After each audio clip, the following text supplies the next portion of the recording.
Lula vai liberar 11 ministros de seus cargos para que eles participem das eleições para o comando da Câmara e do Senado nesta quarta-feira. O governo petista apoia as reeleições dos atuais presidentes das casas, Arthur Lira e Rodrigo Pacheco. Faltando um dia para o pleito, o líder do governo no Senado, Jacques Wagner, disse que a sigla será contra o voto aberto na casa. O parlamentar defendeu a anulação dos votos daqueles que o fizerem, alegando coação da minoria. Segundo o regimento do Senado, os congressistas não são obrigados a mostrar os votos, mas podem sim revelar se assim desejarem. É o nosso primeiro destaque do programa de hoje. Vamos então a Brasília. José Maria Trindade. Olha o clima por aí, Zé. Como é que a gente pode interpretar esse gesto do presidente Lula, essa liberação dos ministros para que participem da votação de amanhã? É sinal de preocupação do lado do presidente Rodrigo Pacheco ou não? Um gesto normal? Que nos diz, Zé, salve, boa noite. Os detalhes são importantíssimos, né, nesse período, né?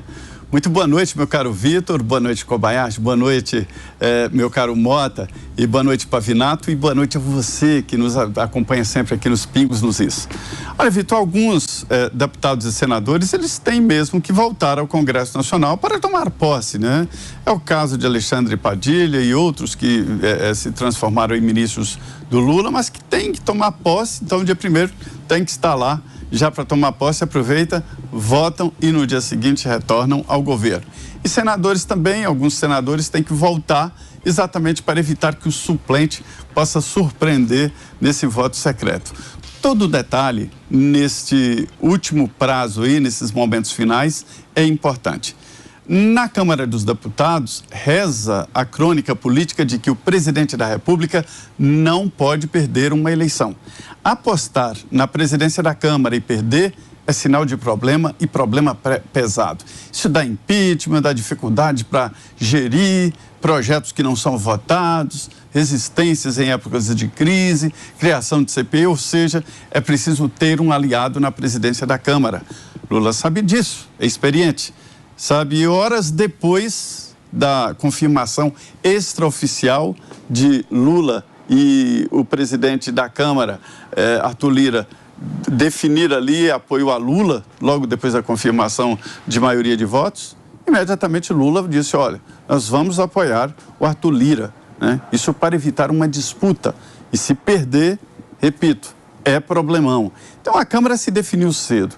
Já no Senado Federal, Lula saiu explicitamente em defesa da reeleição do Rodrigo Pacheco.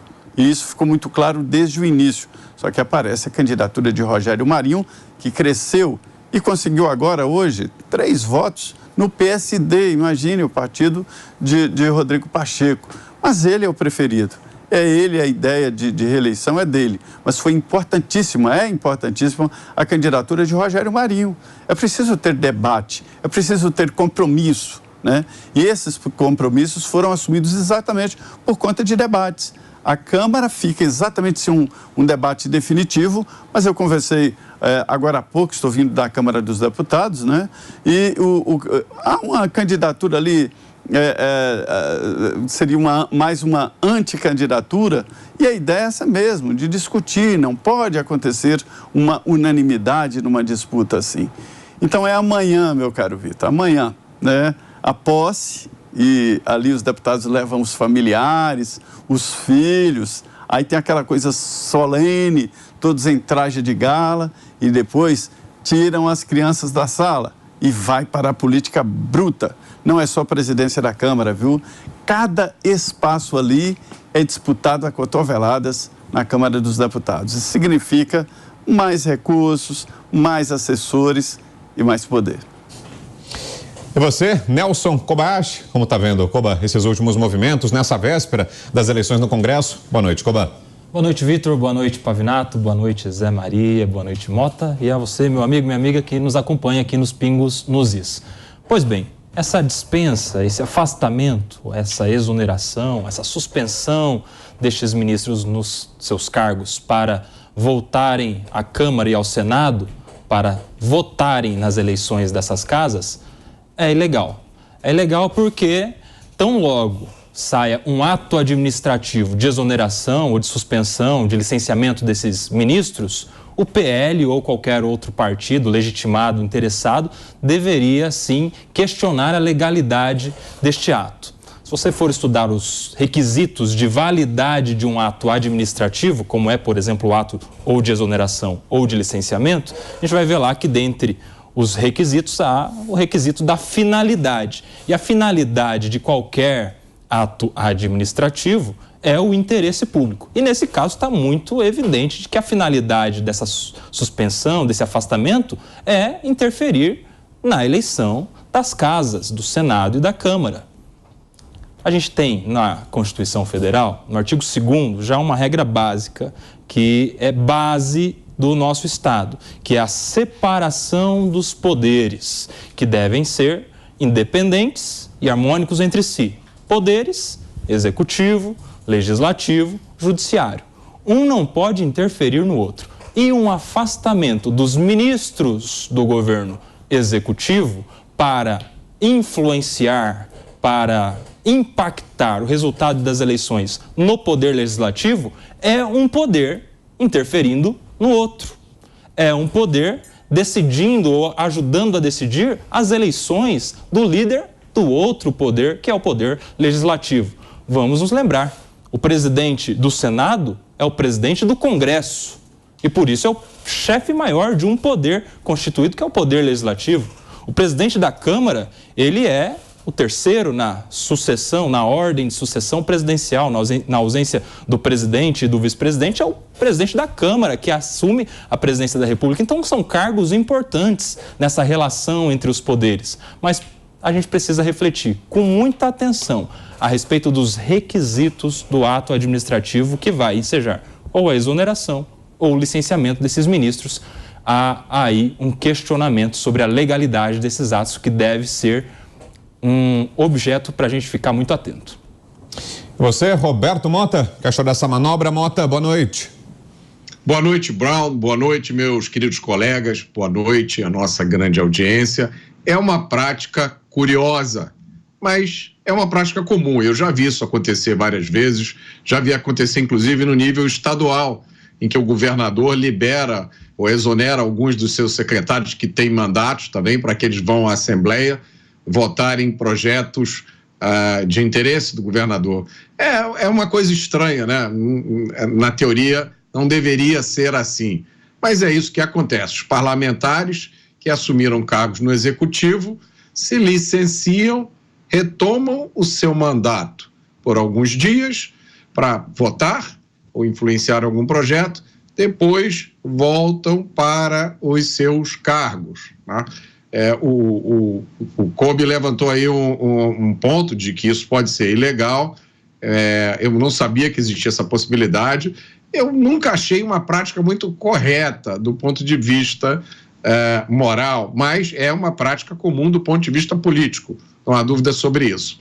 Essa eleição para a presidência do Senado tem uma importância muito grande.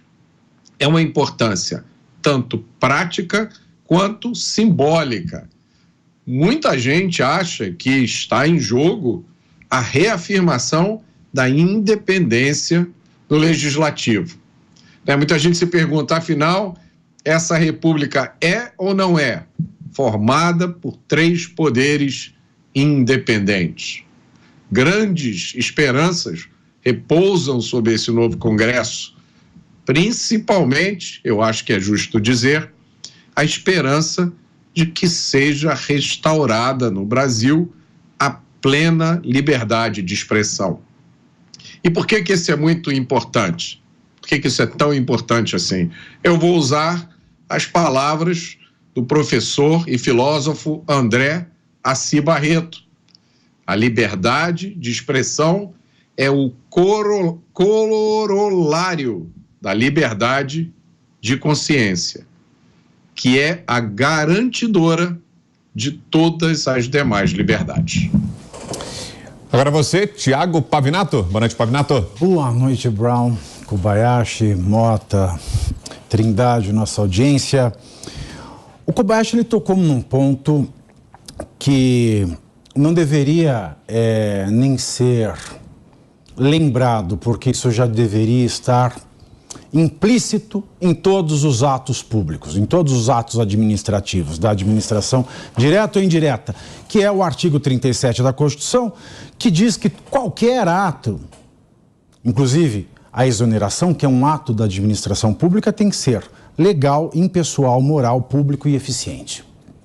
Legal, impessoal, moral, público e eficiente.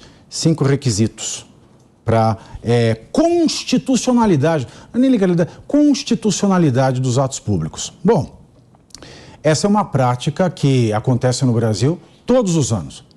Todos aqueles que são desviados das funções para as quais foram eleitos, para as funções para as quais se propuseram ao eleitorado, para tomarem parte da administração pública direta no governo federal, em cargos de ministros, secretários ou coisa equivalente, eles abrem mão daquilo que prometeram ao seu eleitor, porque eles acreditam que podem ser muito mais úteis ocupando as pastas que cuidam de temas tão importantes para a nação. Nós vivemos um momento bastante crítico no Brasil. Nós temos aqui uma discussão acirrada sobre golpismo, nós temos a Polícia Federal, o Ministério Público e o Poder Judiciário trabalhando numa velocidade nunca antes vista na história desse país para denunciar e julgar pessoas por atos golpistas. Nós estamos vivendo no Brasil uma crise humanitária, independentemente dos questionamentos que se façam sobre eles, as imagens dos Yanomamis desnutridos que correm pelo mundo são uma mácula para a democracia brasileira e para o respeito aos direitos e garantias fundamentais de qualquer ser humano. Em Brasília se discute gastos extraordinários que devem se tornar perenes para a proteção do patrimônio público. Existe um clima promovido pelo presidente da República de que a democracia está em risco. Portanto, os cargos da administração pública, os ministros do presidente da República, eles são peças fundamentais e indispensáveis para a administração desta situação atual.